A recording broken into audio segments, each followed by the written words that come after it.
کاشانۂ بصیرت ایک ایسا یوٹیوب چینل جس پر ہر قسم کی دینی کتب بالخصوص محروم بصارت افراد کے لیے آڈیو اور ویڈیو فارمیٹ میں دستیاب ہیں اور بالعموم تمام مسلمان برادران و خواہران کے لیے دستیاب ہیں۔ اس لیے آپ سے گزارش ہے کہ بیل آئیکن کو پریس کر کے ہمارے اس چینل کو ضرور سبسکرائب کیجیے تاکہ آئندہ آنے والی ہر کتاب آپ کو بر وقت ملتی رہے۔ کاشانۂ بصیرت، کاشانۂ بصیرت، کاشانۂ بصیرت، کاشانۂ بصیرت۔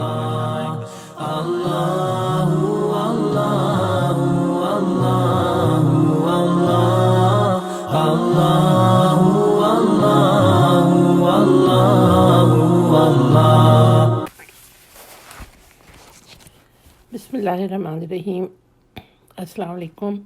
کاشانۂ بصیرت کے یوٹیوب چینل کے لیے جو کتاب میں آپ کے لیے پڑھ رہی ہوں اس کا نام ہے آسان عقائد جلد اول، اور اس کا جو چیپٹر انبیاء کے ہیں اس کا تیسرا سبق ہے جس کا صفحہ نمبر 172 ہے۔ ہیڈنگ ہے انبیاء کیوں معصوم ہوتے ہیں۔ گناہ اور غلطیوں سے بچاؤ۔ اس میں شک نہیں کہ پیغمبر کو سب سے پہلے لوگوں کے درمیان اپنا اعتماد پیدا کرنا چاہیے، اس طرح کہ اس کی باتوں میں کسی قسم کے جھوٹ اور خلاف واقعہ ہونے کا احتمال باقی نہ رہے۔ بصورت دیگر ان کی رہبری اور قیادت متزلزل ہونے کا خطرہ ہے۔ اگر انبیاء معصوم نہ ہوں تو عذر تراش لوگوں کو یہ کہنے کا موقع مل جائے گا کہ انبیاء سے غلطیوں کے سرزد ہونے کا امکان ہے، لہٰذا ان کی اتباع لازم نہیں۔ نیز اس کے نتیجے میں حقیقت طلب لوگوں کے دلوں میں بھی شکوک و شبہات کا پیدا ہونا لازمی امر ہے، لہٰذا وہ دعوت کو قبول کرنے کے معاملے میں تردد یا کم از کم سرد مہری کا شکار ہو جائیں گے۔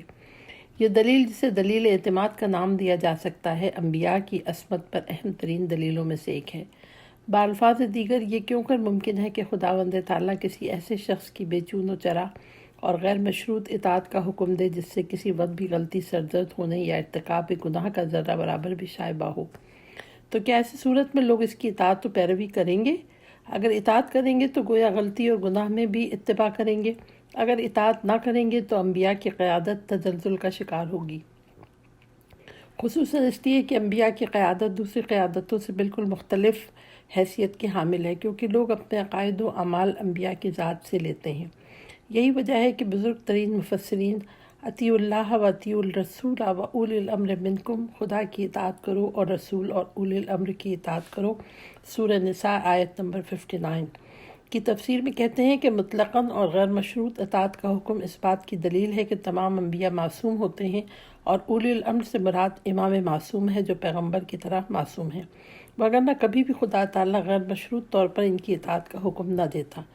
ایک اور ذریعے سے بھی انبیاء کا ہر قسم کے گناہوں سے مبرہ اور معصوم ہونا ثابت کیا جا سکتا ہے، اور وہ یہ ہے کہ انبیاء کی ذات میں گناہ کے عوامل ان کی شکست کا سبب ہوتے ہیں۔ وضاحت کے لیے عرض ہے کہ جب ہم اپنی ذات میں غور و فکر کرتے ہیں تو معلوم ہوتا ہے کہ ہم بعض گناہوں اور برے کاموں سے تقریباً محفوظ یا بالفاظ دیگر معصوم ہیں۔ ذیل کی چند مثالوں پر توجہ فرمائیں۔ آج تک آپ نے کسی عقل مند کو دیکھا ہے جو آگ کھانے کی فکر میں ہو، یا اس نے کوڑا کرکٹ اور غلاظتوں کے کھانے کے بارے میں سوچا ہو؟ آیا کسی باشعور انسان کو دیکھا ہے جو مادرزاد برہنہ ہو کر گلیوں اور بازاروں میں نکل کھڑا ہو؟ یقیناً آپ کا جواب نفی میں ہوگا۔ اگر کسی وقت کسی ایسے شخص کو دیکھا بھی ہوگا تو یقیناً کہیں گے کہ اس کا دماغی توازن درست نہیں، یا وہ نفسیاتی مریض ہے، ورنہ کسی عاقل انسان کے لیے ان کاموں کا انجام دینا محال ہے۔ جب ہم اس طرح کے حالات کا تجزیہ اور تحلیل کرتے ہیں تو اس نتیجے سے پہنچتے ہیں کہ ان کاموں کی برائی اس قدر واضح ہے کہ ایک باشعور انسان کو اس پر غور کرنے کی ضرورت بھی نہیں محسوس ہوتی۔ یہاں ہم اس حقیقت کو ایک جملے میں یوں بیان کر سکتے ہیں کہ ہر صحیح اور باشعور انسان کچھ خاص قسم کے ناشائستہ اور قابل نفرت اعمال سے محفوظ یا بالفاظ دیگر ایک طرح کی عصمت کا حامل ہوتا ہے۔ اس مرحلے پہ ہم کچھ اور آگے بڑھتے ہیں۔ انسانی معاشرے میں ہم دیکھتے ہیں کہ کچھ افراد چند بیہودہ اور ناشائستہ اعمال سے محفوظ ہیں، جبکہ عام لوگ ان اعمال کی انجام دہی سے پرہیز نہیں برتتے۔ مثلاً ہم دیکھتے ہیں کہ ایک ماہر ڈاکٹر جو جراثیم کی تمام انواع سے بخوبی آگاہ ہے، ہرگز میلا اور گدلا پانی پینے پر تیار نہ ہوگا، جبکہ ایک ان پڑھ اور بے خبر آدمی بڑے مزے سے اس پانی کو نوش جان کرتا ہے۔ لہذا اس مختصر سی بحث کے بعد ہم اس نتیجے پہ پہنچتے ہیں کہ کسی موضوع سے انسان کی آگاہی جتنی زیادہ ہوگی اتنا ہی وہ ناشائستہ اور قبیح اعمال سے بچنے کی کوشش کرے گا۔ اس قاعدے کی روح سے ہم کہہ سکتے ہیں کہ اگر کسی انسان کے ایمان و آگاہی کی سطح بلند ہو، خدا اور عدل الہی پر اس کا ایمان اس طرح پختہ ہو گویا وہ تمام حقائق کو اپنی آنکھوں سے دیکھ رہا ہے، تو وہ ہر قسم کے گناہوں کے ارتکاب سے محفوظ ہوگا، اور تمام ناشائستہ اور قبیح اعمال اس کے لیے ایسے ہی ہوں گے جیسے کسی کا مادرزاد برہنہ ہو کر گلی کوچوں میں گھومنا، اور لقمہ حرام اس کے لیے ایسا ہی ہوگا جیسے آگ کھانا۔ اس تمام بحث کا نتیجہ یہ برآمد ہوا کہ انبیاء کرام کا علم، آگاہی اور خدا کی ذات پر بے حد ایمان انہیں معصیت کے ارتکاب سے باز رکھتا ہے، اور گناہوں کو پروان چڑھانے والے اسباب کی شدت بھی ان کے ایمان اور عقل پر غالب نہیں آ سکتی۔ یہی وجہ ہے کہ ہم کہتے ہیں کہ تمام انبیاء معصوم اور ہر قسم کے گناہوں سے محفوظ ہیں۔ عصمت ایک ممتاز مقام ہے۔ بعض لوگ جو عصمت کے مفہوم سے ناشنا اور گناہوں سے محفوظ رکھنے والے عوامل سے بے خبر ہیں، یہ اعتراض کرتے ہیں کہ اگر خداوند عالم کسی کو گناہوں سے بچائے رکھے اور اس کی ذات میں موجودہ عوامل گناہ کا خاتمہ کر دے تو اس ذات کے لیے کون سی فخر کی بات ہے، کیونکہ اس طرح اس کا گناہوں سے محفوظ رکھنا ایک جبر کی بنا پر ہے۔ اس اعتراض کے جواب میں عرض ہے، جیسے کہ ہم گزشتہ صفحات میں ذکر کر چکے ہیں، انبیاء کا گناہوں سے محفوظ رہنا ایک اختیاری امر ہے، اور جبر اور زبردستی کا اس میں ذرہ برابر بھی دخل نہیں ہے، بلکہ یہ امر ان کے زبردست ایمان، کامل یقین اور بے حد علم و معرفت کا نتیجہ ہوتا ہے، اور یہ بات ان کے لیے ایک زبردست افتخار کی حامل ہے۔ اگر کوئی ڈاکٹر شدت کے ساتھ بیماری پیدا کرنے والے عوامل سے پرہیز کرتا ہے تو کیا یہ اس کے مجبور ہونے کی دلیل ہے؟ نیز اگر کوئی حفظان صحت کے اصولوں پر سختی کے ساتھ کاربند ہو تو کیا یہ اس کی فضیلت شمار نہ ہوگی؟ یا اگر کوئی قانون دان کسی جرم کے خطرناک انجام کے پیش نظر اس سے پرہیز کرتا ہے تو کیا یہ بات قابل تحسین ہے؟ بنابراین ہم اس نتیجے میں پہنچتے ہیں کہ انبیاء کی عصمت ایک اختیاری عمل ہے جو ان کے لیے ایک افتخار عظیم کا باعث ہے۔ چوتھا سبق، پیج نمبر 178، انبیاء کی شناخت کا بہترین طریقہ۔ بے شک ہر مدعی کے دعوے کو قبول کر لینا برخلاف عقل و منطق ہے، کیونکہ خدا کی طرف سے مبعوث کیے گئے افراد کا دعویٰ نبوت اور رسالت تو درست ہے، لیکن اس بات کا بھی قوی امکان ہے کہ کوئی ابن الوقت اور دھوکے باز شخص دعویٰ نبوت کر بیٹھے۔ اس بنا پہ لازم ہے کہ ہمارے پاس انبیاء کی شناخت کے لیے کوئی قطعی معیار ہو جس کے ذریعے ہم ان کے دعوے کی سچائی اور خدا سے ان کے تعلق کا یقین حاصل کر سکیں۔ اس مقصد کا حصول کئی راستوں سے ممکن ہے، لیکن ہم ذیل میں ان میں سے صرف 2 اہم راہوں کا تذکرہ کریں گے۔ نمبر 1، معجزہ یا ایسے کاموں کی انجام دہی جو انسانی طاقت سے باہر ہو۔ نمبر 2، پیغمبروں کی دعوت کی جزیات کے ساتھ تحقیق اور قرائن اور علامات کی چھان بین۔ سب سے پہلے ہم معجزے کے بارے میں گفتگو کرتے ہیں۔ کچھ لوگ معجزے کے بارے میں تعجب کا اظہار کرتے ہیں یا انہیں افسانوں اور قصے کہانیوں کی صف میں شمار کرتے ہیں، حالانکہ اگر ہم معجزے کے دقیق اور علمی معنی پر غور کریں تو معلوم ہوگا کہ ان افراد کا یہ تصور بالکل غلط ہے، کیونکہ معجزہ ایک ناممکن اور معلول بے علت نہیں، بلکہ سادہ لفظوں میں معجزہ خارق العادت کام کو کہتے ہیں جس کا ظہور عام آدمی کے بس سے باہر ہے، جب تک اس کے پس پردہ ایک مافوق طاقت کار فرما نہ ہو۔ اس لحاظ سے معجزہ دراصل ذیل شرائط کا حامل ہوتا ہے۔ معجزہ ایک ممکن اور قابل قبول کام ہوتا ہے، عام انسان حتیٰ کہ نابغہ روزگار افراد بھی اپنی انسانی طاقت کے بلبوتے پر اس کی انجام دہی پر قادر نہیں ہوتے۔ معجزہ دکھانے والے کو اپنے کام پر اس قدر اطمینان ہے کہ دوسروں کے مقابلے کی دعوت دے۔ ہر شخص اس کی انجام دہی پر قادر نہ ہو، اور جیسا کہ اس کے نام سے ظاہر ہے سب لوگ اس کے سامنے عاجز ہوں۔ معجزہ نبوت یا امامت کے دعوے کے ساتھ ہو، بنابراین جو خارق العادت کام نبی یا امام کے علاوہ دوسروں سے سرزد ہوتے ہیں وہ معجزہ نہیں بلکہ کرامت کہلاتے ہیں۔ چند روشن نمونے۔ ہم سب جانتے ہیں کہ حضرت عیسیٰ کے معجزات میں سے ایک معجزہ یہ بھی تھا کہ وہ مردوں کو زندہ اور لا علاج مریضوں کو شفا یاب کر دیا کرتے تھے۔ آیا ہمارے پاس کوئی علمی یا عقلی دلیل موجود ہے کہ جس کی بنا پر ہم یہ کہہ سکیں کہ ایک ایسا انسان جس کے تمام اعضائے بدن کام کرنا چھوڑ دیں اور اس کی موت واقع ہو جائے، اس کے بعد وہ دوبارہ حیات نو نہیں پا سکتا، ایک لا علاج مرض ہے، اس کا علاج بھی دریافت نہیں ہو سکتا؟ البتہ اس میں شک نہیں کہ انسان کے پاس موجودہ حالات میں جو طاقت ہے وہ مردوں کے زندہ کرنے یا بعض بیماریوں کے علاج سے قاصر ہے۔ ہر چند کے دنیا بھر کے تمام ڈاکٹر باہم یکجا ہو کر اپنے تجربات اور معلومات کو کام میں کیوں نہ لائیں؟ لیکن اس میں کیا رکاوٹ ہے کہ ایک انسان جو خدائی طاقت اور خدا کے بے کرار علم کے ساتھ وابستہ ہے، ایک اشارے سے مردے کے بدن میں روح پھونک دے یا لا علاج مریض کو شفا بخش دے؟ انسانی علم یہ تو کہتا ہے کہ میں نہیں جانتا اور بے بس ہوں، لیکن یہ نہیں کبھی کہتا کہ ایسا کام ناممکن یا غیر معقول ہے۔ ایک اور مثال، موجودہ حالات میں چاند کا سفر خلائی جہاز اور چاند گاڑی کے بغیر انسان کے لیے ناممکن ہے، لیکن اس کے باوجود اس میں کیا معنی ہے کہ انسانی طاقت سے بڑھ کر کوئی طاقت اور انسان کی ایجاد کردہ سواریوں سے بڑھ کر کوئی سواری کسی انسان کے اختیار میں آ جائے اور وہ اس کے ذریعے چاند یا اس سے بھی اوپر دیگر آسمانی کروں میں سفر کرے؟ اگر کوئی شخص واقعی صحیح معنوں میں ایسے خارق العادت امور انجام دے سکے اور اس کے ساتھ ہی وہ نبوت کا دعوے دار بھی ہو اور دوسروں کو مقابلے کی دعوت یا چیلنج کرے اور دوسرے اس کے چیلنج کے مقابل عاجز ہوں، تو ہم یقین سے کہہ سکتے ہیں کہ ایسا شخص خدا کی طرف سے بھیجا گیا ہے، کیونکہ ممکن نہیں کہ خداوند عالم ایسی طاقت کسی دروغ کو انسان کے اختیار میں دے دے جو دوسرے انسانوں کی گمراہی کا باعث ہو۔ معجزات کو خرافات سے جدا رکھنا چاہیے۔ اکثر دیکھنے میں آیا ہے کہ حقائق کو مسخ کرنے میں افراط اور تفرید کا بڑا دخل ہوتا ہے۔ معجزے کے سلسلے میں بھی یہی صورتحال ہے۔ بعض نام نہاد دانشور حضرات صریحاً یا اشارتاً معجزے کی حقیقت ہی سے انکار کرتے ہیں، جبکہ بعض دوسرے لوگ معمولی باتوں کو معجزوں میں شمار کرنے لگتے ہیں اور ضعیف روایات اور افسانوی خرافات جو بعض اوقات دشمن کی طرف سے پھیلائے ہوئے ہوتے ہیں ان کو معجزات کے ساتھ مخلوط کر دیتے ہیں، اور انبیاء کے حقیقی معجزات کو خود ساختہ افسانوں اور بے بنیاد اوہام کی گرد میں چھپا دیتے ہیں۔ جب تک کہ حقیقی معجزات کو اس طرح کے جعلی افسانوں سے جدا نہ کیا جائے اور معجزات کا صحیح چہرہ ہمارے سامنے واضح نہ ہو سکے گا، یہی وجہ ہے کہ ہمارے بزرگ علماء کو ہر دور میں اس بات کا خیال رہا اور انہوں نے ہمیشہ معجزات وغیرہ کے بارے میں صحیح اسلامی روایت و احادیث کو خود ساختہ اور جعلی احادیث سے جدا رکھنے کی کوششیں جاری رکھیں۔ اسی بنا پر انہوں نے علم رجال کی بنیاد ڈالی تاکہ راویان حدیث کو بخوبی پہچانا جا سکے اور اس واسطے سے صحیح اور ضعیف احادیث کو جدا کیا جائے اور موہوم مطالب اور حقائق کی آمیزش کو روکا جائے۔ استعمار اور الہادی طاقتیں اس وقت بیکار نہیں بیٹھی ہوئی ہیں، بلکہ ان کی اہم کوشش یہ ہے کہ بے بنیاد اور خود ساختہ افکار کو مقدس دینی عقائد کے ساتھ مخلوط کر دیا جائے۔ اس طرح سے وہ غیر علمی اور غیر منطقی افکار کو عوام میں پھیلا کر انہیں دین مقدس سے اسلام سے بدزن کرنا چاہتی ہیں۔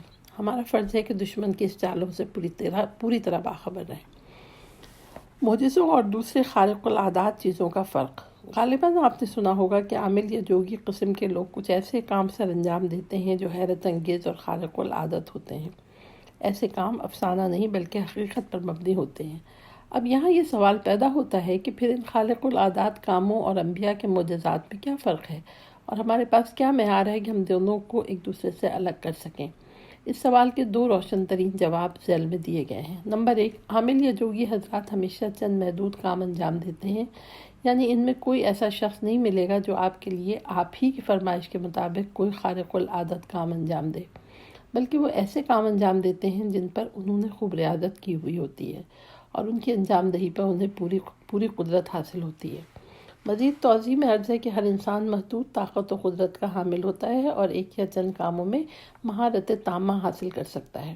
اس کے برعکس انبیاء کے خارق العادات کاموں کے سلسلے میں کوئی غیر قید و شرط نہیں ہے، بلکہ بوقت ضرورت ہر قسم کے وہ معجزات انجام دے سکتے ہیں، کیونکہ وہ خدا کی طاقت سے مدد حاصل کرتے ہیں۔ آپ جانتے ہیں کہ خدا کی طاقت کی کوئی حدود و انتہا نہیں، جبکہ انسان ایک محدود قدرت و قوت کا حامل ہے۔ نمبر 2، جو کام ایک عامل یا جوگی انجام دیتا ہے وہ کام اسی قسم کا دوسرا شخص بھی انجام دے سکتا ہے، یعنی وہ کام انسانی طاقت سے باہر نہیں ہوتا ہے۔ یہی وجہ ہے کہ کوئی عامل یا جوگی دوسروں کو کبھی مقابلے کی دعوت نہیں دیتا ہے یا بالفاظ دیگر چیلنج نہیں کرتا ہے، کیونکہ اسے معلوم ہے کہ یہاں اسی جیسے کئی دوسرے افراد موجود ہیں جو یہ کام انجام دے سکتے ہیں۔ جبکہ انبیاء کرام نہایت اطمینان کے ساتھ پورے جہان کو چیلنج کرتے ہوئے کہتے ہیں کہ اگر روئے زمین کے تمام انسان بھی جمع ہو جائیں تو ہمارا جیسے کام انجام نہیں دے سکتے۔ سحر اور جادو کے بارے میں بھی یہی صورتحال ہے۔ اوپر جو 2 فرق بیان کیے گئے ہیں وہ جادو کو بھی معجزے سے جدا کرتے ہیں۔ 5واں سبق، صفحہ نمبر 185 پیغمبر اسلام کا سب سے بڑا معجزہ۔ زندہ جاوید معجزہ۔ تمام علماء اسلام معتقد ہیں کہ قرآن مجید پیغمبر اسلام کا سب سے بڑا معجزہ ہے۔ قرآن مجید کو سب سے بڑا معجزہ کہنے کی وجہ یہ ہے کہ یہ ایک ایسا عقلی معجزہ ہے جو لوگوں کی روح اور فکر سے براہ راست تعلق رکھتا ہے۔ دوسرے یہ کہ ہمیشہ زندہ رہنے والا معجزہ ہے۔ تیسرے یہ کہ 1400 سال سے چیلنج کرتا آ رہا ہے کہ اگر تم یہ کہتے ہو کہ یہ کتاب آسمانی خدا کی طرف سے ہے تو اس کی مانند دوسری کتاب لے آؤ۔ مقابلے کی یہ دعوت یا دوسرے لفظوں میں چیلنج قرآن مجید میں چند مقامات پر ہے، صراحت کے ساتھ مذکور ہے۔ اے رسول، تم کہہ دو کہ اگر ساری دنیا کے آدمی اور جن اس بات پر اکٹھے ہوں کہ اس قرآن کا مثل لے آئیں تو اس کے برابر نہیں لا سکتے، اگرچہ اس کوشش میں ایک کا ایک مددگار بھی بنے۔ ایک دوسری جگہ قرآن پاک شرائط آسان کرتے ہوئے مقابلے کی دعوت کرتا ہے۔ کیا یہ لوگ کہتے ہیں اس پیغمبر نے اس قرآن کو اپنی طرف سے گڑھ لیا ہے؟ تو تم ان سے صاف صاف کہہ دو کہ اگر تم اپنے دعوے میں سچے ہو تو ایسے 10 سورے اپنی طرف سے گڑھ کے لے آؤ، خدا کے علاوہ جس کو تم بلاتے بن پڑے مدد کے واسطے بلا لو۔ اس کے بعد خصوصیت کے ساتھ اس بات کا اضافہ کرتے ہوئے فرماتا ہے کہ اس پر اگر وہ تمہاری نہ سنے تو تم سمجھ لو کہ قرآن صرف خدا کے علم سے نازل کیا گیا ہے اور یہ کہ خدا کے سوا کوئی معبود نہیں ہے، تو کیا تم اب بھی اسلام لاؤ گے یا نہیں؟ سورہ ہود آیت نمبر 14۔ اور اگر تم ایک اور جگہ پروردگار ارشاد فرماتا ہے کہ اگر تم لوگ اس کلام سے جو ہم نے اپنے نبی پر نازل کیا ہے بے شک میں پڑے ہو، اگر تم سچے ہو تو تم ایسا ایک اور سورہ بنا لاؤ اور خدا کے سوا جو تمہارا مددگار ان کو بلا لو۔ سورہ بقرہ آیت نمبر 23۔ اس کے بعد والی آیت میں بڑی صراحت کے ساتھ فرماتا ہے اگر تم یہ نہیں کر سکتے اور ہرگز نہیں کر سکو گے تو اس آگ سے ڈرو جس کے ایندھن آدمی اور پتھر ہوں گے اور جو کافروں کے لیے تیار کی گئی ہے۔ منکرین کے ساتھ پے در پہ مقابلے کا یہ چیلنج اس بات کی نشاندہی کرتا ہے کہ پیغمبر کو قرآن کے مکمل معجزہ ہونے پر مکمل بھروسہ تھا۔ ہر سند کے پیغمبر اسلام کے اور بھی کئی معجزات ہیں جو تاریخ کی کتابوں میں درج ہیں، لیکن قرآن ایک ایسا زندہ معجزہ ہے جو ہم سب کے سامنے موجود ہے، لہٰذا ہماری بحث کا موضوع زیادہ تر قرآن ہی رہے گا۔ چیلنج اور اس کا مقابلہ۔ یہ بات بڑی قابل غور ہے کہ قرآن نے اپنے مخالفین کو پہم زور دے کر مقابلے کی دعوت دی ہے یا بالفاظ دیگر انہیں للکار کر میدان میں طلب کیا ہے تاکہ ان کے لیے عذر کی کوئی گنجائش باقی نہ رہے۔ مثلاً ایک جگہ کہتا ہے اگر تم سچ کہتے ہو، دوسری جگہ فرماتا ہے تم ایسا ہرگز نہیں کر سکتے، تیسری جگہ فرماتا ہے ساری دنیا سے مدد لو، اور ایک جگہ کہتا ہے کہ اس قرآن جیسا کم از کم ایک سورہ تو لے آؤ۔ ایک طرف تو یہ صورت اور دوسری طرف قابل توجہ بات یہ ہے کہ پیغمبر اسلام کا اپنے مخالفین سے مقابلہ کوئی آسان کام نہ تھا، کیونکہ اسلام نے فقط ان کے مذہبی کو جس کے وہ سختی سے پابند تھے خطرے سے دوچار نہیں کر دیا تھا، بلکہ ان کے سیاسی اور اقتصادی مفادات حتیٰ کہ ان کے وجود کو بھی خطرہ لاحق تھا۔ بالفاظ دیگر اسلام کی ترقی و پیش رفت اور لوگوں میں اس کے نفوذ نے ان کی پوری زندگی کو درہم برہم کر کے رکھ دیا تھا، لہٰذا وہ مجبور تھے کہ اپنی تمام قوت و طاقت کے ساتھ اس کا مقابلہ کریں۔ وہ پیغمبر اسلام کے چیلنج کا جواب دینے کے لیے جیسے بھی ہو ایک آدھ سورہ بنا کر لے آئیں تاکہ وہ دوبارہ پھر کبھی قرآن کو معجزے کی صورت میں پیش نہ کر سکیں۔ چنانچہ ایسے ہی ہوا، انہوں نے اس چیلنج کا مقابلہ کرنے کے لیے عرب کے چوٹی کے فصیح و بلیغ افراد کی مدد حاصل کی، لیکن ان کو ہمیشہ اس مقابلے میں منہ کی کھانی پڑی اور شکست و ذلت کا سامنا کرنا پڑا۔ ان مقابلوں کی تفصیل تاریخ کی کتابوں میں موجود ہے۔ ان میں سے ایک کا تذکرہ درج ذیل ہے، ولید ابن مغیرہ کی داستان۔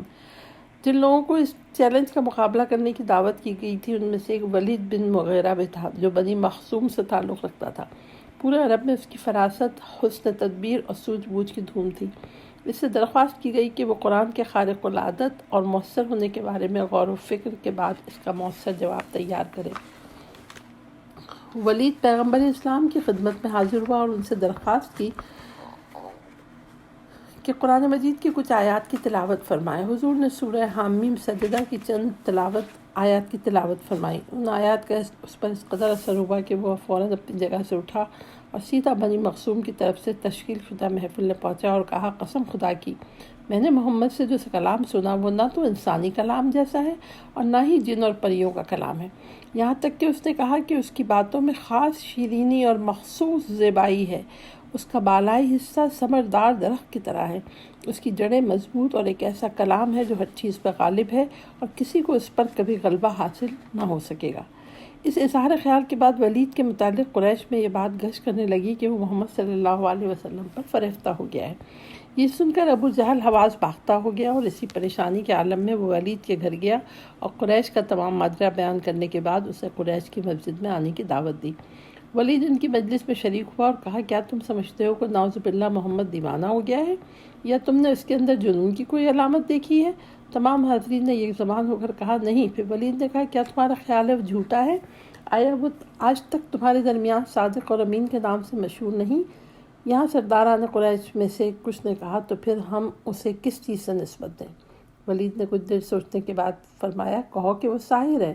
اگرچہ وہ اس ذریعے سے جانتے تھے کہ لوگوں کا جو گروہ قرآن کا شیفتہ ہو چکا ہے اسے پیغمبر سے دور کر دیں، لیکن ان کی تعبیر خود قرآن کے پرکشش اور حیرت انگیز ہونے کی دلیل ہے۔ انہوں نے قرآن کی اس خصوصیت کو سحر اور جادو کا نام دیا، حالانکہ اس کا سحر اور جادو سے دور دور تک کوئی تعلق نہیں تھا۔ قریش نے پیغمبر اسلام اور قرآن کریم کے خلاف اپنا پروپیگنڈا تیز تر کر دیا اور جا بجا شور مچانا شروع کر دیا کہ محمد ایک زبردست جادوگر ہے اور یہ آیات ان کی جادو ہیں، اس سے دور رہنا اور کبھی ان کی باتوں کو نہ سننا وغیرہ وغیرہ۔ لیکن اس تمام تگ و دو کے باوجود ان کی تمام تدبیریں نقش برآب ثابت ہوئیں۔ حق و حقیقت کے متلاشی جن کے دل پاک اور نیتیں خالص تھیں، دنیا کے گوشوں کنارے سے جوخ در جوخ کھنچ کھنچ کر آنے لگے، جیسے کوئی پیاسا پانی کی طرف کھنچ کر آتا ہے۔ آخرکار شکست خوردہ دشمن کو پیچھے ہٹنا پڑا۔ آج بھی اس طرح قرآن مجید تمام کائنات کو مقابلے کی دعوت دے رہا ہے۔ آج بھی اس کا دعویٰ ہے کہ اے دانش مندان عالم، اے فلاسفہ جہاں، اے ادبائے دنیا، اگر تمہیں اس کے صحیح ہونے کے بارے میں کسی قسم کا شبہ ہے تو پھر ایسا اور یا اسے خدا کا کلام نہیں سمجھتے اور انسان کی ذہنی اختراع سمجھتے ہو تو اس جیسا کلام لے آؤ۔ یہ سبھی جانتے ہیں کہ دشمنان اسلام، خصوصاً عیسائی مشنری جو اسلام کو ایک انقلابی آئین اور اپنا سرسخت اور خطرناک دشمن سمجھتے ہیں اور ہر سال اسلام کے خلاف اپنے پروپیگنڈے پر لاکھوں اور کروڑوں ڈالر خرچ کر رہے ہیں اور اسلامی ممالک میں اپنے ثقافتی، سائنسی اور طبی اداروں کی آڑ میں اسلام اور مسلمانوں کی بے خونی میں مصروف ہیں، وہ اتنا سرمایہ خرچ کرنے کے بجائے نزدیک ترین راہ کا انتخاب کرتے اور عرب کے عیسائی دانشمندوں، شاعروں، فلسفیوں اور اہل قلم حضرات کو ایک جگہ جمع کر کے قرآن جیسا ایک سورہ تیار کر کے مسلمانوں کو ہمیشہ کے لیے لاجواب کر دیتے۔ یقیناً اگر ایسی بات ان کے لیے ممکن ہوتی تو وہ کبھی نہ چوکتے اور ہر قیمت پر اس کام کو انجام دیتے۔ اس معاملے میں ان کی اس قدر عاجزی اور ناتوانی ان کے لیے ایک دندان شکن دلیل اور قرآن کے معجزہ ہونے کا منہ بولتا ثبوت ہے۔ چھٹا سبق، پیج نمبر 194، اعجاز قرآن کی ایک جھلک۔ حروف مقطعات کیوں؟ آپ جانتے ہیں کہ قرآن کریم کے چند سوروں کے اوائل میں الف لام میم، الف لام را اور یاسین جیسے الفاظ آتے ہیں۔ ان حروف کو حروف مقطعات کہتے ہیں۔ بعض اسلامی روایات کے مطابق ان حروف مقطعات کا ایک رمز و فلسفہ یہ بھی ہے کہ خداوند عالم بتانا چاہتا ہے کہ ایک اتنا عظیم معجزہ قرآن کریم الف بے جیسے سادہ الفاظ سے مرکب ہے اور کس طرح ایک عظیم کلام ایسے حروف و الفاظ سے بنایا گیا ہے جنہیں چند سال کا بچہ بھی آسانی سے پڑھ سکتا ہے۔ حقیقتاً ایک اہم چیز اس طرح کی ہے کہ ایک معمولی مواد سے پیدائش ایک عظیم معجزہ نہیں تو کیا ہے؟ یہاں سوال یہ پیدا ہوتا ہے کہ قرآن کس لحاظ سے معجزہ ہے؟ آیا صرف فصاحت و بلاغت یا بالفاظ شیریں، دیگر شیریں بیانی، عمدہ تعبیرات اور اپنے حیرت انگیز اثرات کی وجہ سے، یا اس کا معجزہ